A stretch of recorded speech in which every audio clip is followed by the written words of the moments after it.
Hi, this is Kimberly, the wife of Frenchy Cannoli, and this is our dope history.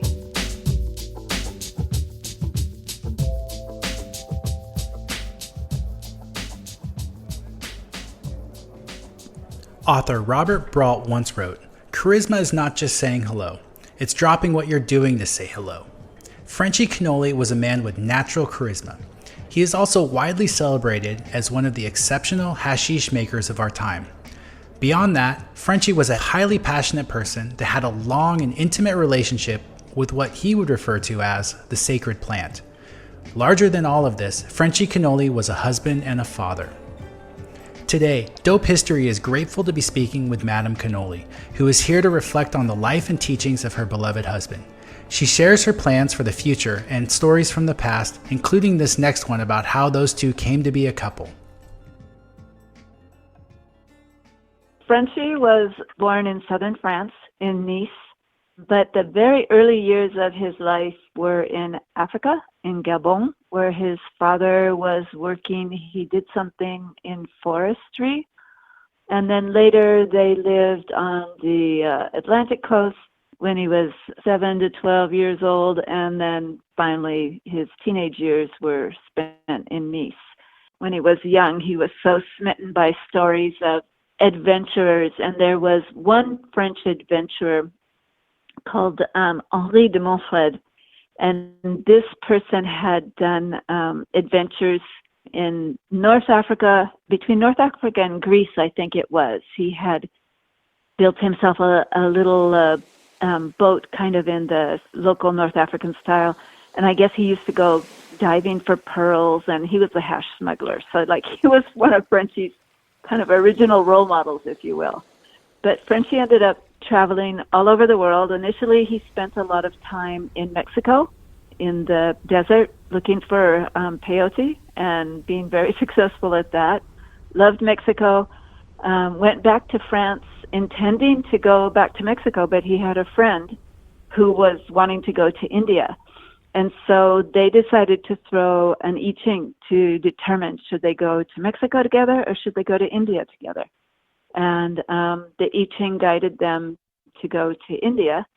And initially, I don't think Frenchy was, quite as enamored of India as he later came to be. I think because he had so recently been in the desert in Mexico and really enjoyed that kind of solitary natural space. And when you first come to India, the kind of crowds, the amount of humanity can be a little overwhelming if you live in a place that, maybe is lessly populated. And somehow they were three friends traveling together. They ended up in Nepal. And I was in Nepal. I had flown to Bangladesh and then traveled overland to India and then up to Nepal. And I met them one evening. I was sitting at a table having dinner with a couple other women travelers, kind of as you did back in the day, meeting people on the road. And Frenchy's friend came up to the table, and we were three women at the table, and they were three men, and he made the kind of association, like, we should all sit together. And so the two other women, quickly left. They were, I think, Scandinavian, and they were, like, probably more savvy about the whole situation than I was. But the next day was that friend's birthday, and they were going to have a full moon party on the edge of the lake because we were at Lake Pokhara, and they invited me to the full moon party. And they had made what they called a majoun, kind of using the Moroccan term for a sweet mix that also has a lot of hashish in it. And they had done something where they took a lot of dried fruit and macerated it in some kind of alcohol with a bunch of hashish. And at the time in Nepal, the kind of choice, I just remember everybody who went to Nepal and stayed for a while, you tended to lose a bit of weight because the food choices were pretty limited and there wasn't a lot of sugar in what we ate. And so they made this dessert for this full moon party. And I think all of us, everybody got really, really high because we ate too much because we were all craving the sugar. And Frenchy later avowed that there was a tremendous amount. He said something that sounded just like ridiculous to me, like there was 100 grams in it. I think it's an exaggeration, but maybe not far. So we all ended up consuming large quantities of that and walking in the rice fields looking for mushrooms on the full moon night.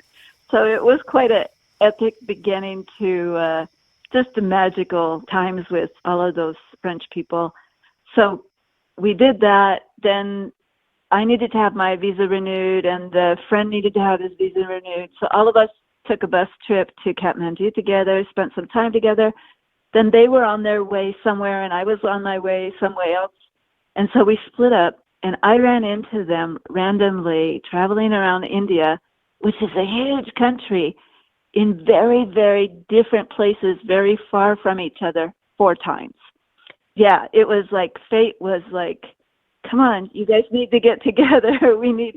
I have plans for you. And Frenchy and I always joke, the universe wanted us to have our daughter because she's an amazing human being. And so that's kind of why we needed this nudging to make that happen. But the last time I was walking through, I was in Varanasi, and there's kind of an area where there's lots of small shops with really, really small streets. And so I was walking by these shops, and a hand reached out from one of the shops and grabbed me, and it was Frenchy's friend. And he was like, the two of you need to stop meeting like this. Frenchy's birthday is going to be in Ampi on such and such a date. Come to the birthday party. And I was very blasé, and I was like, yeah, maybe if I have time. But of course I went, and back in the day, we didn't have cell phones or any means of communication in India that was in any way reliable or fast. But I took a train to Ampi, and it wasn't like he had laid out a map saying, okay, this is where we're going to meet in Ampi. It was, there's ruins of temples in Ampi along some river. We're going to meet there. So I took a train to Ampi, and I remember arriving by myself at sunset, having no idea, even from the train station, which way to go. And there was kind of a orchard of banana trees, I remember. And so I started walking on a path through the banana trees, and I don't know, I must have been like 3 minutes down the path, and I ran smack into Frenchy. It was just amazing. And so we had an amazing birthday.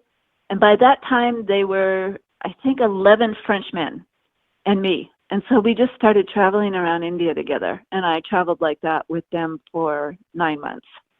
And then they went and did their stuff. And I went back to Japan, where I had been a student before, to teach some English, to make some more money, and got involved in a program where I ended up in the university in Japan, studying Japanese, doing a full degree. And Frenchy and I would travel back and forth. He would come and visit me. I would go and visit him in Goa when he was there in the winter. And we did that for like 9 years. And then our daughter was born, and then he started, coming to where I was more extended. And after a while, she needed to have an education. Initially, we went back to France. We didn't like it at all. And so we ended up in California in the time when cannabis was legal if you were a medical patient. So, after my daughter had left the house and gone away to school, Frenchy got really involved in that aspect of legalization here in California and started getting requests from people to teach them how to make hashish. In the underground world of cannabis growing and hashish production, people didn't have instruction manuals available to purchase or websites to visit for seeking out knowledge on the subject. Speaking freely about the practices and activities could, in many parts of the world, come with extreme consequences. Teachings were often passed on farmer to farmer and generation to generation. High in the hills of Afghanistan or in the fields of India, generations of hashish producers have mastered their techniques and craft. Knowing that the best way to learn was through experience, Frenchy set out at a young age to travel the world in order to gain unique insights about cannabis and hashish production. While on his journey, he developed a deeper connection and relationship with the plant. Instead of hoarding his wealth of accumulated knowledge, Frenchy was adamant about sharing these teachings with anyone that would listen. He ended up working for a friend's brother, and they were Lebanese immigrants. And I guess this person had something to do with the manufacturing of hashish and distribution in southern France. So Frenchy learned, initially some of the basics from this Lebanese friend. And then later in his early 20s, maybe like 19, 20, he went to Morocco and did some work there. He was taught by people in Morocco, Lebanese person in France. He spent time in Pakistan. He spent time with the refugees from Afghanistan in New Delhi. He spent years up in the mountains in India, working side by side along people that he had rented, fields from them year after year for a number of years. So he was exposed to two main methodologies: the charas, which is rubbing the resin from the live plant in the field on the palm of your hand. And then the sieving methodology that's used traditionally in places where the material is drier. So places like Afghanistan, Lebanon, Morocco. Yeah. So he learned, but it was a more traditional learning, a learning by observation and replication. So I think when Frenchy says he didn't have formal training, in his mind, formal training would have been, look at this plant material. Do you see on the surface there's trichomes? And within that trichomes, there's resin. And it's this resin that contains the terpenes and the cannabinoids that we're after to create this amazing hashish. So he didn't have that kind of training that explained to him what was going on, kind of scientifically with the plant, or also that explained why we're using these tools to do what we're doing. Because when he started to really look at how am I going to teach people, that's the first thing he did. He talks about it, like in his workshop, he always starts with a lecture that he calls the science behind, because for him, it was the plant that informed logically what tools you were going to use. And when you understood the tools, when you understood that you were sieving, that you were not extracting something from the plant, that should really have a huge impact on your brain to think really clearly about how those tools need to be. So, for example, when he first started out, all the sieving bags were like plastic tubes with the sieving material on the bottom. And he went to a manufacturer who was making the bags and said, I want you to make a full mesh bag for me, because Frenchy really understood he was sieving, he was not extracting, and he wanted to sieve really efficiently. You want as wide of work surface as possible with pristine, clean meshes, because you want to be able to move that material over the work surface quite far and spread out to facilitate those little tiny trichome heads falling cleanly through those perforations in the mesh, that are varying sizes that we use when making the hashish.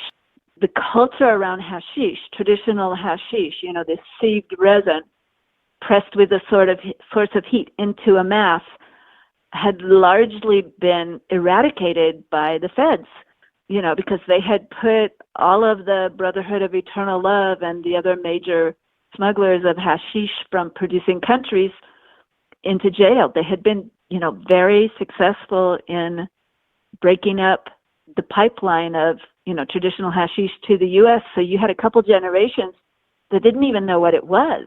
When Frenchy was first, trying to share this with the various medical groups and whatnot, he would go to conferences and they, like people under 40 would be like, don't know, but willing to try. So Frenchy would share his hash at these conferences, and little by little, kind of creative converts, if you will, in the cannabis community in California.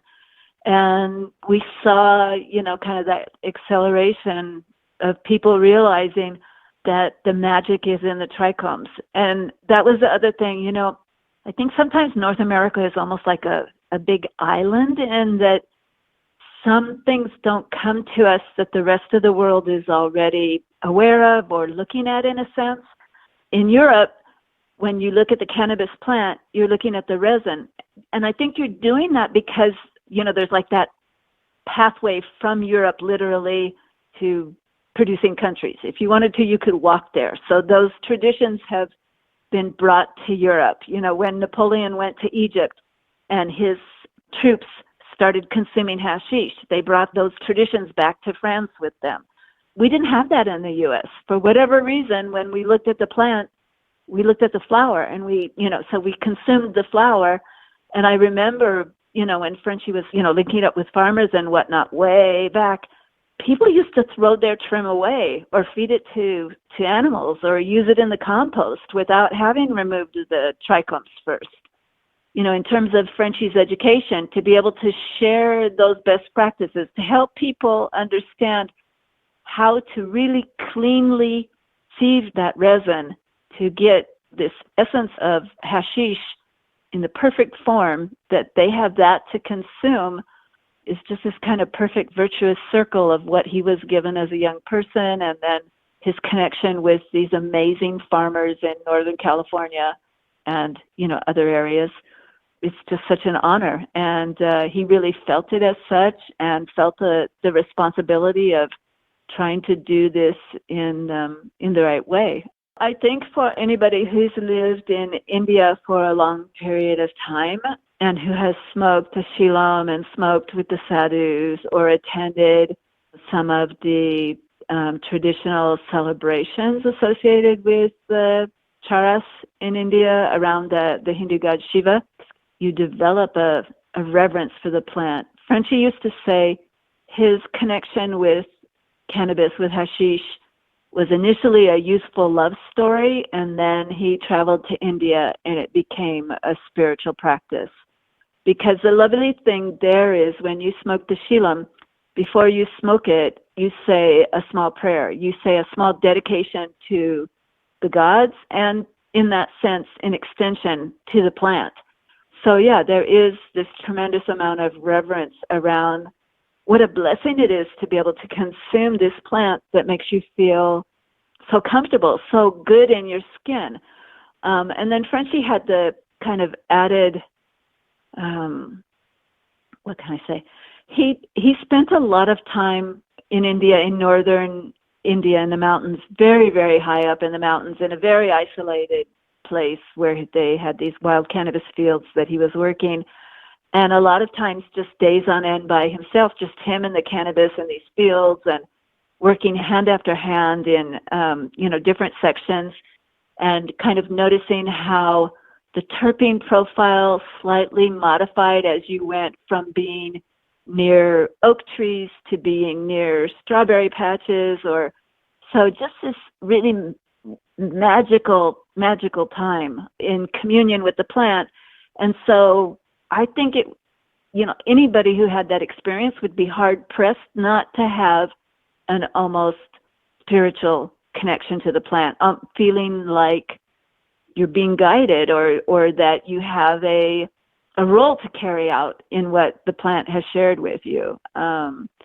So yeah, I think Frenchy felt very much that connection and that responsibility to try and continue the evolution of cannabis knowledge, best practices around hash making for people in the West.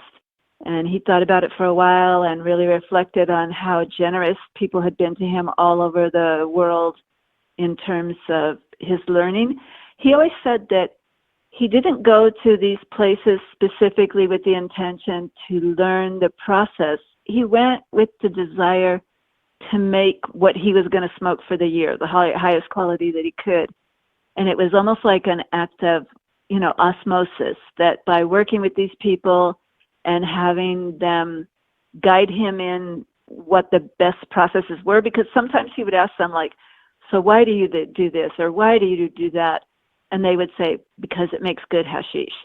And like all of us at the time, we didn't have access to good information. There weren't as much scientific studies that were accessible to, non-students or professors in the university. Or without the internet, you would have had to belong to a university to access those studies, or to at least have the understanding of how that was done. And in many cases, probably if you were trying to access those studies, maybe the government would want to know why. So back in the day, we didn't even have the correct terminology. But Frenchy was lucky because he did work, in different places with different people and helped them make their hash, and was exposed to a variety of different techniques. So when that came time to have the opportunity to work with these amazing farmers in the Emerald Triangle who had been, kind of nurturing their craft and their genetics and doing it in a place that had a terroir so well suited for producing, high quality plant material that could make, amazing hashish. It was just a kind of perfect synergy. When he first was asked to do the work, I asked him, I said, so are you going to, I don't know, in some way ask people to keep private what you're showing them? Because other people were doing that. People were having people sign things to say they wouldn't share their tech. And Frenchy was no. He said, everything was given to me as the clueless, he used to say, as the clueless youth I was back in the most generous manner. People invited me into their homes to share their food and to share their space and to experience this tradition that had been passed down to them literally for generations in many of these parts of the world. And so it was almost like, I don't know, he used to say too, that he felt that the cannabis plant had more influence and control over how she was moved around the world than we gave her credit. And I think he liked to think that maybe, he was one of those people that she chose to do her bidding and to share this information. Frenchy Cannoli was called toward a life of service to the cannabis plant. At an early age, like most people, he felt a pressure upon graduating high school to fit into a mold and live a life which he considered boring and uninspiring. Unlike the majority of people, he took a leap of faith into a world of his own making. Along the journey, he crossed paths with many like-minded individuals, and lasting relationships were formed. Frenchy was more than a hash maker. He was a writer, a podcaster, an instructor, and creator of a 4-part video series teaching people about hashish production. The gift of his acquired knowledge was not lost on him, and he set out to perpetuate the teachings to those willing to listen. It is important to Frenchy that people live their passion, and if making hash was yours, you quickly became friends. He had a dear friend when he was 17 years old that I guess with some trepidation approached him about smoking hashish, because back in the day there was so much misinformation, kind of that viral expansion of the misguided American war on drugs when it comes to children. It just, it seeped in everywhere because they made it such a part of all the policies that they had with, so many other countries. And so in France, there was really this sense among a lot of people, among a lot of straight people all over the world, I guess, that you were somehow like the dregs of society if you consumed cannabis. But Frenchy smoked it, and he used to say that, it was such a revelation. It brought back kind of that pure happiness of childhood. Hashish just gave him a profound feeling of, he used to call it well-beingness. When he got out of high school, there was this pressure of, okay, now you have to commit to some kind of job, and you're going to do this job for 40 years and kind of be in misery, but you're going to do it to make money so that you can retire at 55. And then, like he had this anxiety around having to commit to a life that he didn't really want to do at such a young age. And so being able to leave and to start traveling and to connect with this plant that brought him back into a kind of natural well-being that he only remembered from really, really early childhood, that was such a revelation and such a guidance to his life. So I think there was that element also of sharing that with young people, that you have choices and it's up to you to make the life that you feel called to live. And it may not look like what your parents want, but you should do that. You should follow that. And I think that's another reason why a lot of people have expressed to me that, Frenchy was kind of an inspiration at that level, a role model, because he profoundly lived, his calling and was able to, really dive deep into this passion that he had for the plant, but also for the creativity that gave him, because, he didn't only do cannabis things. He was very artistic, and cannabis fueled this joy in his life that allowed him to express, these other attributes that most people can express when they're in a good place with themselves. I think Frenchy was very charismatic. Also, Frenchy was sincerely interested and loved connecting with other people. He's just one of those people that, like you'd be at a bus stop and somehow, somebody would say something and, you'd just end up talking with him and having a great conversation and miss your bus kind of thing. And then I think there was the added charm that, like I said, so he was attending these cannabis events and he was sharing what he was making. And for a lot of people, they hadn't seen that kind of quality ever before. And so to have this, kind of charming French person talking about his love for the product, which was really, infectious, and then sharing it with you, and then maybe, later you learn to make it with him, and then you take that information and share it elsewhere. Because the cannabis community is relatively small, you end up meeting each other again and again at these various events. I mean, especially during the therapeutic use laws here in California, there used to be events, conferences, and, the various cups and competitions practically every weekend. And so there were a lot of times to just meet up with old friends in very, now that I think of it, such comfortable and easy settings where it was legal for you to, to smoke together. You didn't have to have an event license, and there didn't have to be all this rigmarole around, only being allowed to carry so much with you, or having people there that might be checking your bags or whatnot. It was a really nice period of time for the community to be in a safe space together. And Frenchy made a lot of friends during those events. And it's just such an honor. And he really felt it as such. He put a lot of effort into writing extensively about hashish and kind of the science behind it. He had professional videos made to show people how to do it. He did a lot of lectures and podcasts and just trying to make people aware that this was a plant therapy that's really accessible to them, and felt the responsibility of trying to do this in the right way. So, he paid to have his workshop professionally filmed. And so we made a 4-part series. And after Frenchy's passing, a gentleman in Brazil contacted me who's in the film industry, who said, "Hey, I'd like to create subtitles in Portuguese for your films so that more people can be aware of Frenchy's teachings in Brazil."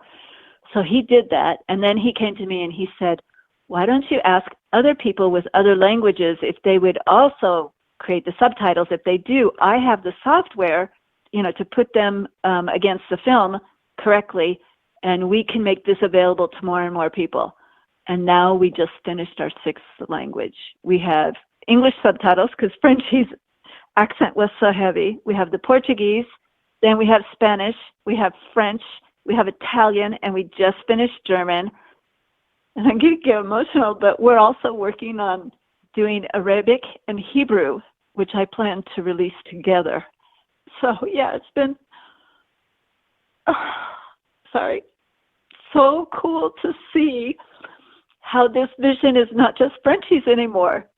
As, life, almost like as life intends these things, sometimes good things that help humanity, like refine the path of light. A few good people like carry it forward. And I just feel so honored that I've had, this small group of people translating for no, they're not making money off of it. They're not getting like huge fame from it, just because they also feel that this information deserves to be shared.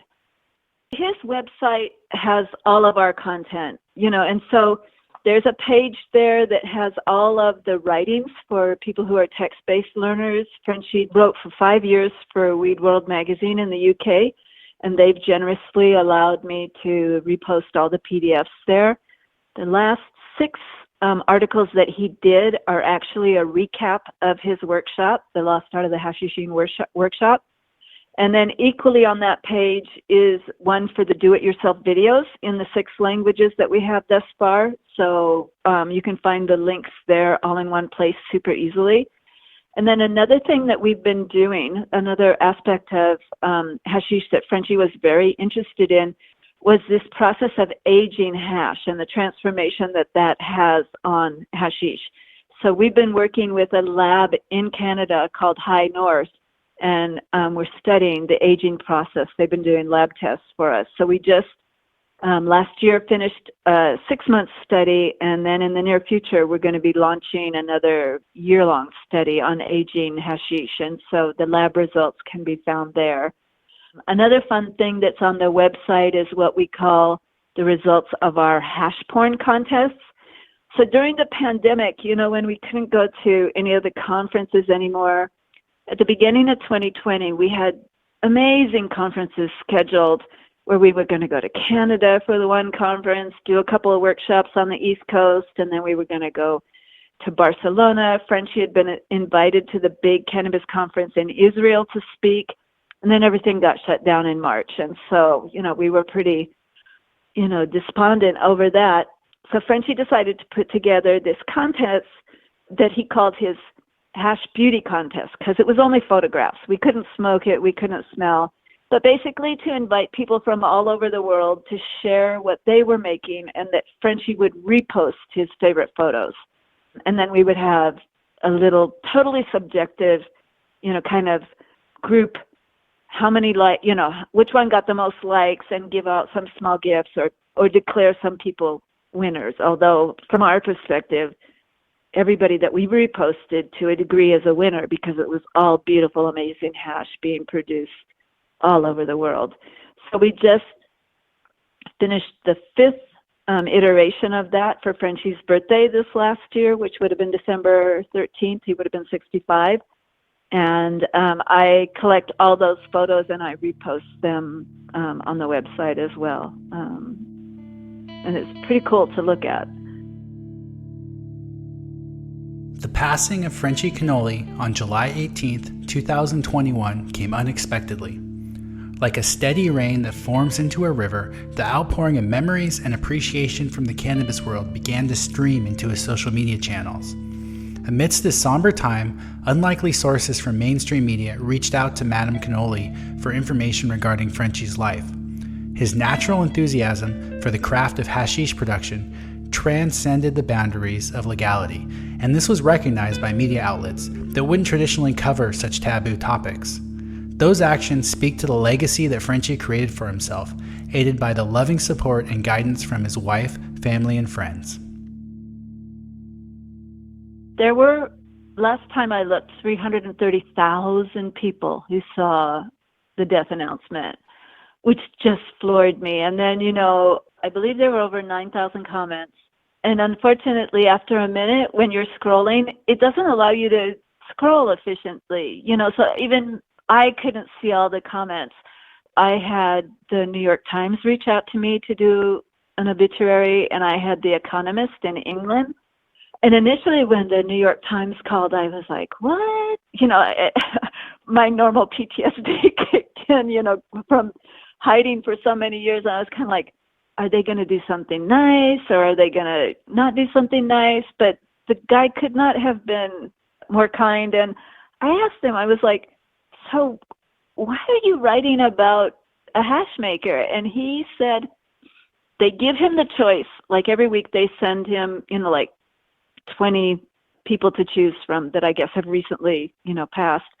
And he said he'd like to work and learn more about people who were passionate about what they did, and that the little that he saw, in the beginning of, looking into Frenchy, that he had a lot of passion for what he was doing. So I felt that was lovely. I think he did a pretty good job, although he did refer to cannabis as a drug, which, it's just like, okay, you're showing your age a little bit. But then the one also that was done by The Economist in England, that one really surprised me because basically cannabis is still illegal in England. So part of me was like, wow, if the journalists are starting to write about it in this, to basically celebrate this hash maker, maybe there's hope. Because it just feels like if England could go in a positive direction, if they could really lighten up on their regulations and make it accessible to their population, that the rest of Europe would kind of fall in line a little bit more easily. Although, I know it's been so weird recently because it feels like Holland has gone a little bit backwards in terms of their legalization, and Spain is, well, Barcelona anyway, where, normally we could go to the social clubs and it was so lovely to have these spaces that were not accessible to, the general public. You couldn't see it because they were always in buildings where there weren't like windows or whatnot, where the people passing by could know what was going on inside. I always thought that was such a perfect balance to society, that there was a place for kind of like bars, I guess, where adults do adult things that children don't need to have exposure to at a young age. And I really felt like somehow they had understood something and that there was a harmony there. But recently there's been, crackdowns, and they've been stepping a little backwards. So I'm not sure what all of that's about, because I really thought that things were going pretty well there. I think for a lot of people, it would be really manageable. And I just can't help but think, in an aging population, this is something that more people should have access to. And that's why a lot of our work, these last few years, he's really switched from thinking about marketing a product to promoting and sharing more extensively the education, that it's not that hard for somebody to have a mini washer or another tool in their kitchen and some sieving bags to make their own really high quality product for themselves and their family. Because if you do it right, it's very shelf stable on top of it.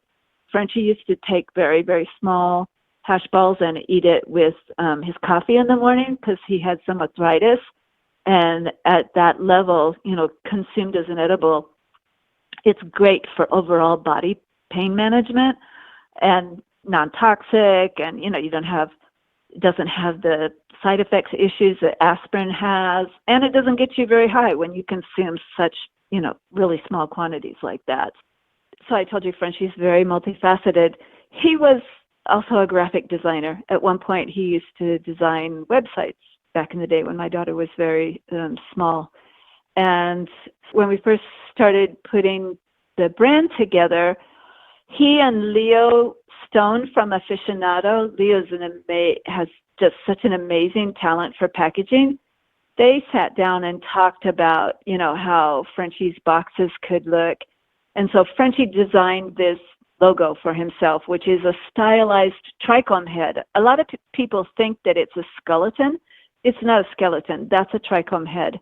And then Frenchy did a whole series of these trichome heads that he put different hats on them. For example, for his apprentice, he made her a special trichome head that's just a unique design for her. There's one that's a girl with a bow. Yeah, so we've done some collector's pins and some T-shirts with these motifs on it.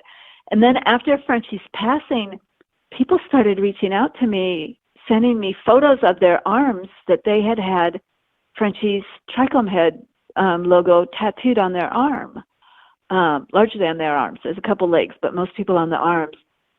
And I was like, oh my gosh, this is so cool, because it doesn't say Frenchy Cannoli. It's just the trichome head logo, but it hit me. If you knew, you knew. So it was almost like it was like this secret handshake that, like if we had this club, that was like this smokers club just for high quality hash, you would come to the door and you would flash your tattoo and we'd be like, okay, you're in.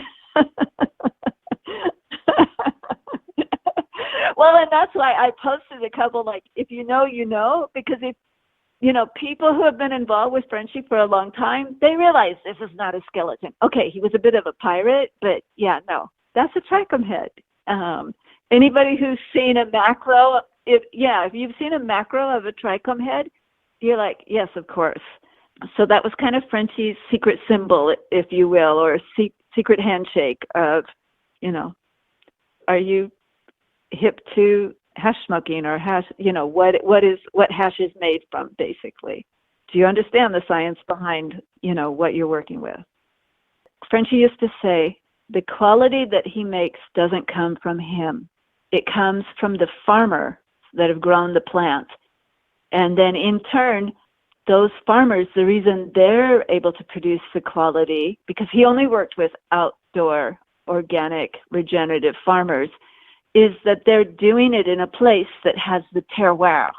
And this terroir is a French concept around, there's something about the land, the atmosphere, the weather that surrounds that land, and then also the soul of the farmer working the land, that combination of things produces a plant that has a fruit or a product that has a very distinguishable taste, flavor that's representative. We say it's the taste of the place of that area.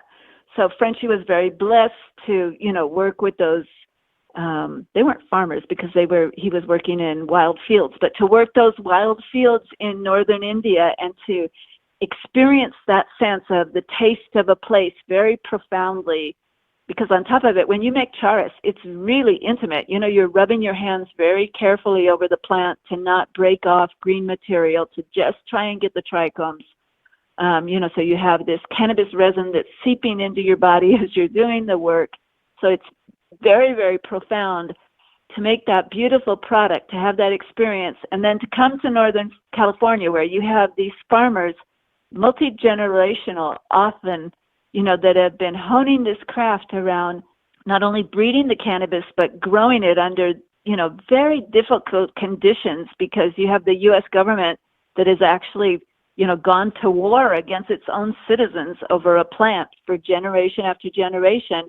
But you have these kind of kindred spirits who are also fighting this good fight to let humanity know that no, this propaganda, this misinformation around this plant was generated by a limited group of people with an ideology and intentions that are not aligned with the greater good. And so to be able to, have this see the light of day again and have more people realize that this is beneficial, this is, to be happy.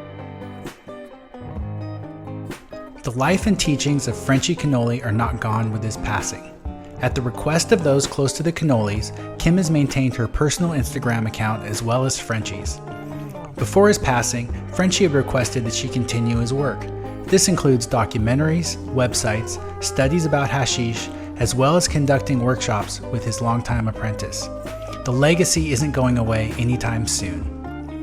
There are now hundreds of upper-level hash makers in the US and throughout the world who have learned from his courses and have been counseled by his experience. Dope History would like to thank Madame Cannoli for being here to share her positive message and for the remembrance of her loving husband, a man who has paved his own way into dope history.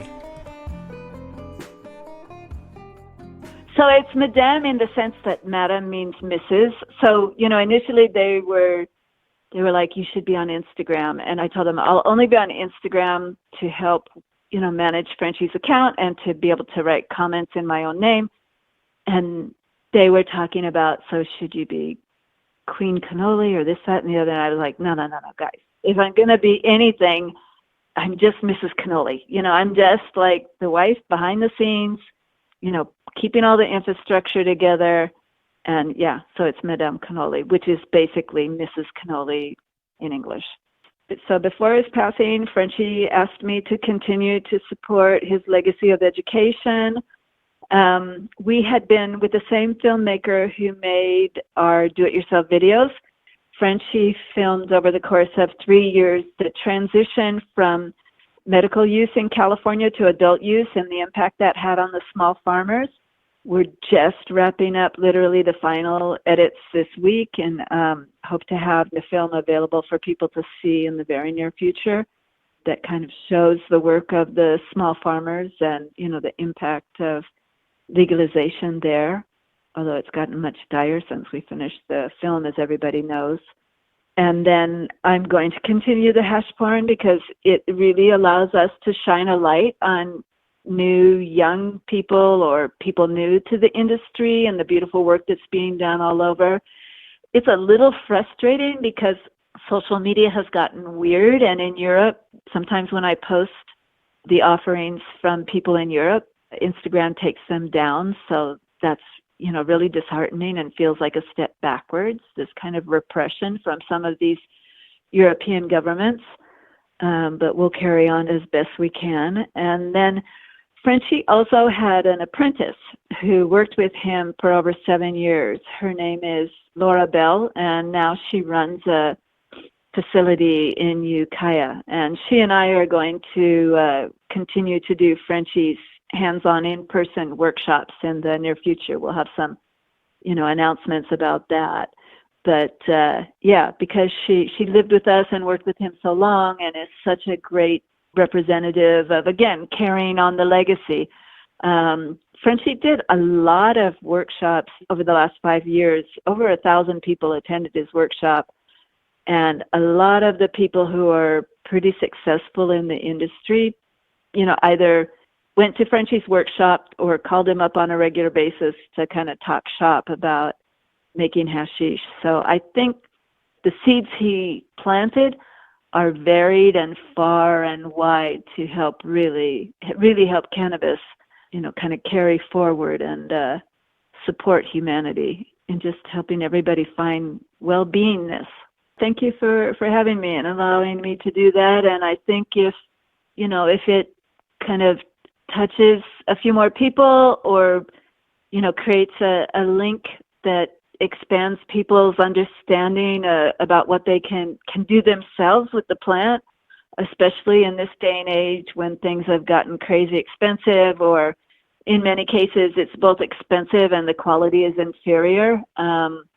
You know, that was Frenchy's wish. I mean, that's always what he was after was, you know, that was his motivation behind going to these producing countries and working alongside people, was to just make the best quality product he could for his own consumption.